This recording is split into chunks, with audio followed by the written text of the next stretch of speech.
आणि आता पाहणार आहोत सविस्तर दिवसभराच्या बातम्या। शरद पवारांनी अखेर राजीनामास्त्र मॅन केलेला आहे।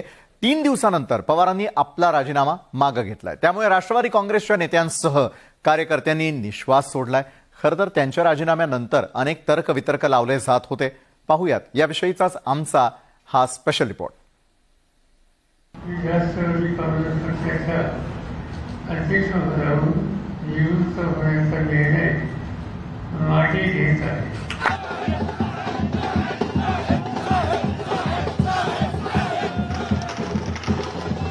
शरद पवारांनी आपल्या राजीनाम्याचा निर्णय मागे घेत असल्याचं जाहीर केलं आणि राष्ट्रवादी काँग्रेसच्या कार्यकर्त्यांनी एकच जल्लोष केला।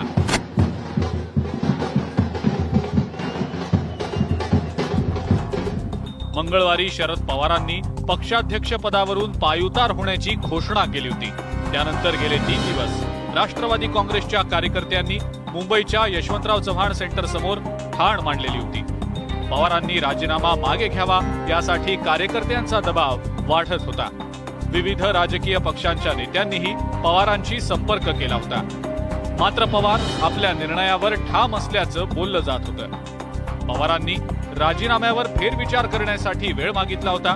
त्यामुळे पवार कोणता निर्णय घेणार याकडे सर्वांचंच लक्ष लागून राहिलेलं होतं। गेले 3 दिवस पवारांच्या राजीनाम्याच्या विषयी अनेक तर्कवितर्क लावले जात होते।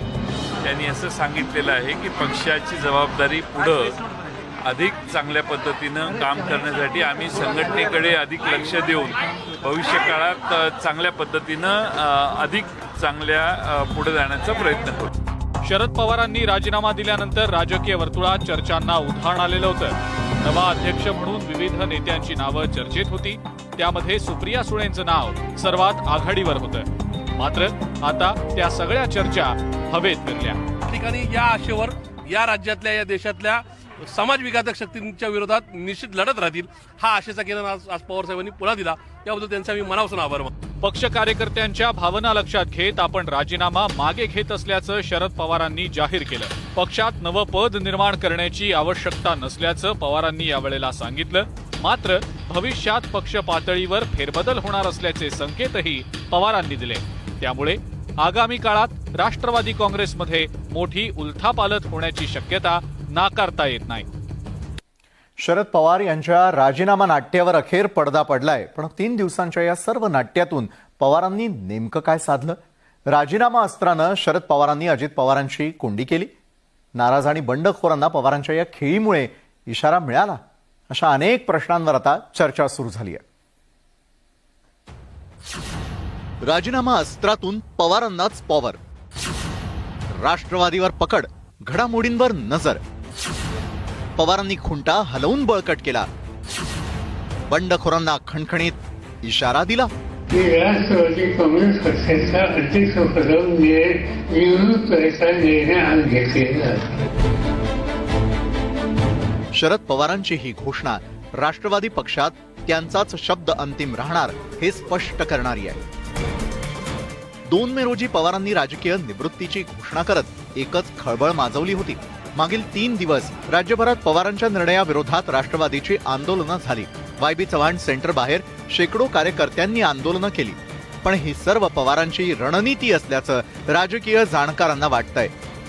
वरवर असा जरी असा वाटला की नाही शरद पवार एका धोरणात्मक बाजूने घेत आहेत, राष्ट्रवादीचं नवीन नेतृत्वाला पुढे आणण्यासाठी घेत आहेत, तसं नसून आपली जी कमांड आहे ती पक्षावरती आणखीन घट्ट करण्यासाठी, आणखीन ती पकड मजबूत करण्यासाठी त्यांनी हा राजीनामा दिलेला होता।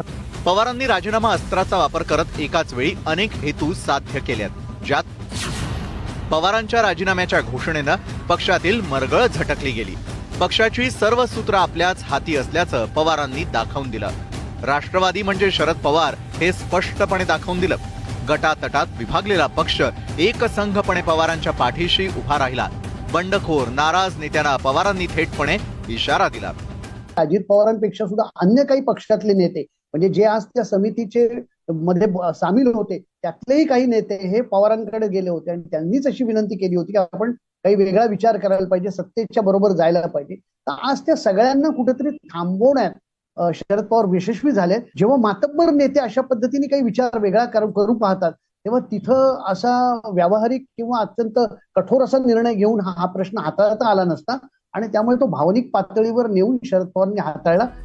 खरं तर शरद पवारांनी राजीनाम्याची घोषणा केल्यानंतर अजित पवारांनी उघडपणे पवारांच्या निवृत्तीचं समर्थन केलं होतं. त्यावरून अजित पवारांच्या मनात काय चाललेलं आहे हे लपवून राहिलं नव्हतं. पण आता पवारांनी राजीनामा मागं घेत एकाच वेळी अजित पवारांसह सर्व नाराज नेत्यांची कोंडी केल्याचं जाणकार सांगतात. त्यांना हा प्रश्न काही अशा म्हणजे इतर व्यक्तींच्या बाबतीत जसं काही एक ठोस निर्णय करून तो प्रश्न हाताळता येऊ शकतो तसं हाताळणं शक्य नव्हतं आणि त्यामुळे मला असं वाटतं की त्यांनी कुठेतरी तो अत्यंत भावनिक पातळीवरती नेला आणि ह्या पक्षाचा कार्यकर्ता हा सगळा माझ्या मागे आहे. जरी माझ्या कुटुंबातल्या कुणालाही वेगळा काही विचार करायचा असेल तरी तो आता करता येणार नाही हे कुठेतरी दाखवून दिले. कार्यकर्त्यांचा आक्रोश, निवड समितीचा आग्रह आणि नेत्यांनी दाखवलेला विश्वास यामुळे आता शरद पवारच अध्यक्षपदी राहणार आहेत.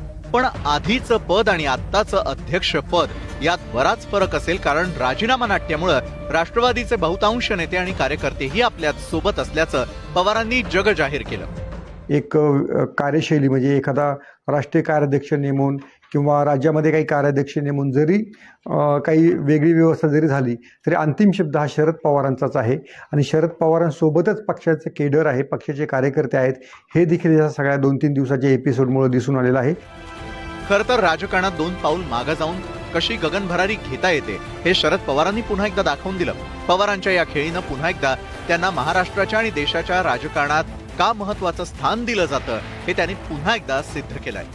2019 विधानसभा निवडणुकीच्या प्रचारामध्ये सर्वात गाजलेलं वाक्य कोणतं हे विचारलं तर आपसुकच मी पुन्हा येईन हे उत्तर येतं. उपमुख्यमंत्री देवेंद्र फडणवीस यांनी एका सभेमध्ये ही घोषणा केली आणि पुढचा सगळा प्रचार या वाक्याभोवती झालेला होता. आता पुन्हा एकदा फडणवीसांनी पुन्हा येणार असल्याचं सूचक वक्तव्य केलंय. पुन्हा पुन्हा येणार असल्याच्या चर्चा. फडणवीसांच्या वक्तव्यानं चर्चांना उधाण. पुन्हा येण्याचं ठरवलं की मी येतोच. देवेंद्र फडणवीसांचं सूचक वक्तव्य. उपमुख्यमंत्री देवेंद्र फडणवीसांनी कोल्हापूरमध्ये केलेल्या वक्तव्यामुळे राजकीय तर्कवितर्कांना उधाण आलंय. कोल्हापूरच्या चंदगडमध्ये फडणवीसांनी आपलं ट्रेडमार्क असलेल्या मी पुन्हा येईन या वाक्याचा पुनरुच्चार केलाय. एकदा का यायचं ठरवलं तर मी कसंही येतो असं फडणवीसांनी म्हटलंय. एकदा पाहून इथलं मन भरत नाही, तुम्ही पुन्हा येणार आहे. तुम्हाला माहिती आहे की मी पुन्हा सांगतो, मी पुन्हा येईन. तेव्हा मी नक्की येतो. कसा येतो हे तुम्हाला माहिती. फडणवीसांच्या या वक्तव्यानंतर राजकीय वर्तुळात प्रतिक्रिया उमटल्या नसत्या तरच नवल होतं. भाजपनं फडणवीसांच्या या विधानाचा आधार घेत शरद पवारांसह उद्धव ठाकरेंनाही टोला लगावलाय. त्यामुळे मुळातच माननीय शरदचंद्र पवार साहेबांची जशी वेगळी काही काही विषयातलं त्यांचं कर्तृत्व आहे तसं त्यांच्या विश्वासार्हतेवर, त्यांनी घेतलेल्या वेगवेगळ्या मुद्द्यांवरती, त्यांनी घेतलेल्या वेगवेगळ्या स्टेपवर वेगळंच घडलंय. त्यामुळे आज जे दिसतंय ते उद्या दिसेल याची काही गॅरंटी नाही. एकीकडे भाजपकडून विरोधकांवरती पुन्हा येईनवरून टोलेबाजी सुरू आहे तर दुसरीकडे विरोधकांनीही तसंच प्रत्युत्तर दिलंय. त्यांनी पुन्हा येईन असं जरूर म्हटलं होतं, परंतु त्याचा अर्थ आम्ही सर्वांनी काढला की विधानसभेमध्ये व्यवस्थित बहुमत घेऊन ते येतील, म्हणजे सरळ मार्गाने. परंतु अशा पद्धतीने येतील ते आम्हाला अपेक्षित नव्हतं आणि त्यांनी स्वतःहून काल कबुलीच दिली की मी कसा येतो हे तुम्हाला आता बघितलेलंच आहे. त्याच्यामुळे भविष्यात त्या गोष्टीची खबरदारी आम्ही ठेवू. महाराष्ट्राने बघितलेलं आहे, ज्यांच्या सोबत 25 वर्ष राहिले, ज्यांच्या बोट धरून मोठं झाले, त्यांच्यातच तोच पक्ष फोडून पुन्हा येईन. म्हणतो अशा पद्धतीनं गद्दारी घडवून गद्दारांना सोबत घेऊन पुन्हा येईन तर मला असं वाटतं अशा पुन्हा येईनचं त्यांचं मला असं वाटतं त्यांना ते लखलाभ हो. स्वतःच्या ताकदीवर येता येत नाही तर दुसरा फोडायचं हे धोरण मला वाटतं भारतीय जनता पार्टीनं अवलंबलेलं आहे. जनता हे सगळं जाणून आहे. सुप्रीम कोर्टात राज्यातील सत्ता संघर्षाच्या निकालाची तारीख जवळ येऊन ठेपली आहे. राज्यात वेगवान राजकीय घडामोडी सुरू आहेत. शरद पवारांचं राजीनामा नाट्य आणि राष्ट्रवादीतील संभाव्य फुटीच्या चर्चेमुळे राज्यात नवी राजकीय समीकरणं आकाराला येणार का अशी शक्यता वर्तवली जाते. या सगळ्यामुळे एकनाथ शिंदे यांचं मुख्यमंत्री पद धोक्यात असल्याची चर्चाही दबक्या आवाजात सुरू आहे. अशात देवेंद्र फडणवीसांच्या मी पुन्हा येईनच्या वक्तव्यानंतर येत्या काही दिवसात राजकीय उलथापालथ पाहायला मिळेल का यावर तर्कवितर्क सुरू झाले आहेत. मराठा आरक्षणासाठी मराठा समाजानं मोठा लढा उभा केला, पण सुप्रीम कोर्टाच्या निर्णयामुळे राज्य सरकार आणि मराठा समाजाचा अपेक्षा भंग झाला. आता मराठा समाजाला आरक्षण कसं मिळेल यावर सर्व बाजूंनी अभ्यास सुरू आहे. यात एक आशेचा किरण दिसतोय आणि आता याच मागणीवर आंदोलन उभं राहण्याची चिन्ह आहेत. मराठा समाज आणि आरक्षण हा विषय अत्यंत किचकट आणि जटिल स्वरूपाचा बनलाय. सगळे प्रयत्न करूनही समाजाच्या पदरी आरक्षण पडलेलं नाही. 50% मर्यादा असल्यानं राज्य सरकार हतबल आहे आणि त्यामुळे सरळ आरक्षण मिळणं हे अवघड असल्याचं एव्हाना सर्वांनाच समजलंय. आणि त्यामुळेच आता मराठा समाजाला ओबीसी कोट्यातून आरक्षण द्यावं ही मागणी जोर धरू लागली आहे. छत्रपती संभाजीनगरमध्ये याच मागणीला धरून सकल मराठा समाजानं आंदोलन सुरू केलंय.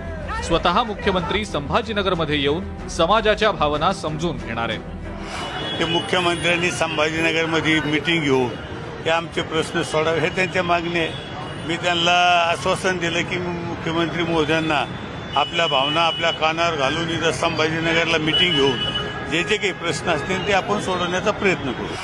सुप्रीम कोर्टात क्युरेटिव्ह याचिकेमुळे फायदा होईल की नाही याबाबत मराठा समाजाला शंका वाटतेय आणि म्हणूनच आता ओबीसीमधूनच लवकर आरक्षण मिळू शकेल असा आशावाद आंदोलकांना वाटतोय. आमच्या मराठा समाजाला ओबीसी मध्ये टाकावं, कुणबी आणि मराठा एकच समजून ज्या पद्धतीने पश्चिम महाराष्ट्रामध्ये विदर्भामध्ये जे प्रमाणपत्र मिळलं होतं तेच प्रमाणपत्र आम्हाला मराठवाड्यामध्ये दिलं पाहिजे. यासाठी आम्ही या ठिकाणी बसलो होतो. मराठवाड्यातल्या मराठा समाजाला कुणबी समजल्यास ओबीसीमधनं आरक्षण देण्यास अडचण येणार नाही असं ठाकरे गटातल्या नेत्यांना वाटतंय. कालपासून एक नवीन सुरू झालेलं आहे. आपल्या संभाजीनगर शहरामध्ये जितके पण मराठा समाजाचे कार्यकर्ते होते म्हणजे लोक होते जनता त्यांना आधी कुणबी म्हणायचे. पण त्यांचं त्यावेळेचं एक कुणबी नाव आहे ना तेच तुम्ही घ्या आणि पुढे करा. मराठा समाजाला काही काळ का होईना आरक्षण मिळालं, पण ते औट घटकेचं ठरलं. पुढं हे आरक्षण कायद्याच्या कचाट्यात आणखीनच किचकट बनलं. त्यामुळे ओबीसीमधून आरक्षण मिळेल अशी मराठा समाजाची आता मानसिकता होत चाललेली आहे. येत्या काळात याच मागणीसाठी समाज रस्त्यावर उतरण्याची देखील तयारी करतोय.